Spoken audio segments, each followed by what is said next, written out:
नमस्कार स्वागत बा आप सबके पूजा सुना टीवी चैनल में। तो देखी लोग इन देवरानी जेठानी के नोक झोंक गीत कैसा लागी कमेंट में जरूर बताएं लोग। कौनो या किलिया बताई दो मोरे भौजी जेठनी से मिले छुटे करवाना।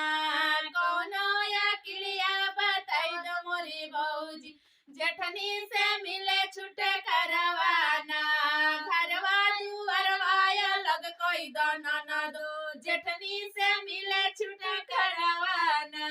घरवा दुआरवा लग कोई दाना ना दो जेठनी से मिले छुटे करवाना। घरवा दुआरवा लग कईनी भौजी तबो न मिले छुटे करवाना। घरवा दुआरवा लग कईनी भौजी तबो न मिले छुटे करवाना। कौनो या किलिया बताई तो मोरे भौजी जेठनी से मिले छुटे करवाना।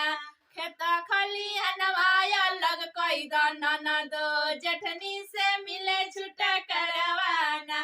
खेता खलिहनवा लग कोई दाना ना दो जेठनी से मिले छुटे करवाना। खेता खलिहनवा लग कईनी भौजी तबो न मिले छुटे करवाना। खेता खलिहनवा लग कईनी भौजी तबो न मिले छुटे करवाना। कौनो या किलिया बताई दो मोरे भौजी जेठनी से मिले छुटे करवाना।